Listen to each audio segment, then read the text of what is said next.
دوسرا مسئلہ ہے قربانی لازم کس پر ہے. تو قربانی صاحب استطاعت پہ لازم ہے, صاحب نصاب پہ لازم ہے. صاحب نصاب کسے کہتے ہیں؟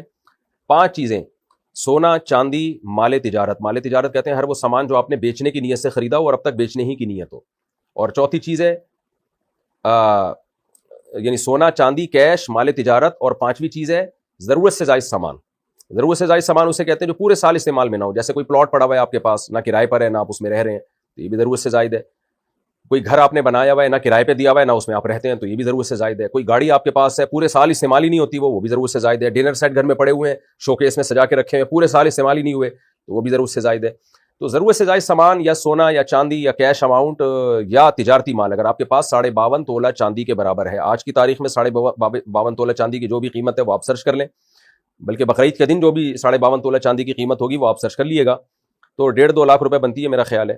تو جس کے پاس اتنا اماؤنٹ موجود ہو اس اماؤنٹ میں سے وہ قرضے بھی نکالے, مائنس کرے, اور جو ضروری خرچے ہیں جیسے گھر کا راشن آئے گا وہ ضروری ہے, گیس بجلی کا بل یہ ضروری ہے, تو یہ ضروری خرچے مائنس کر کے اگر کسی کے پاس 52.5 تولہ چاندی کے برابر رقم بنتی ہے تو اس پر قربانی لازم ہے.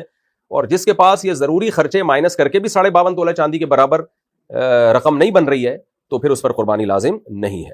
خواتین کے پاس عام طور پر چونکہ گولڈ ہوتا ہے اور کچھ نہ کچھ پیسے بھی ہوتے ہیں ان کے پاس, تو اور قرضہ نہیں ہے اگر, اور گھر کا راشن بھی خواتین نے نہیں ڈالنا ہوتا, وہ تو مردوں کی ذمہ داری ہے, تو گیس بجلی کا بل بھی مرد دے رہے ہوتے ہیں, تو اس لیے آج کے زمانے میں عام طور پہ خواتین پہ قربانی زیادہ لازم ہو رہی ہوتی ہے, مردوں پہ کم لازم ہو رہی ہوتی ہے, کیونکہ گولڈ ہوتا ہے خواتین کے پاس اور شریعت نے ان کے ذمہ کوئی خرچے ڈالے نہیں ہیں. مردوں کے ذمہ تو بہت سارے خرچے ہوتے ہیں, تو ایسی صورت میں خاتون پر بھی قربانی لازم ہوگی. ہاں, خاتون کی طرف سے ان کا شوہر قربانی کر سکتا ہے اجازت سے. شوہر نے اگر اپنی بیوی کی طرف سے قربانی کر دی, قربانی کرنے کے بعد بتایا کہ میں نے تمہاری طرف سے قربانی کر دی ہے, تو قربانی ادا نہیں ہوگی. پہلے وہ بتائے گا کہ میں آپ کی طرف سے قربانی کر رہا ہوں, وہ اجازت دے دے تو ٹھیک ہے. اجازت دینے کے لیے بس خاموش رہنا بھی کافی ہے, زبان سے کہہ دینا بھی کافی ہے, خاموش رہنا بھی کافی ہے. شوہر بیگم کو فون کر دے, بیگم تمہاری طرف سے میں قربانی کر رہا ہوں, تو اطلاع دے دے گا تو یہ اطلاع بھی کافی ہے. یہ تو ہو گیا جی مختصراً قربانی کے لازم ہونے کا مسئلہ.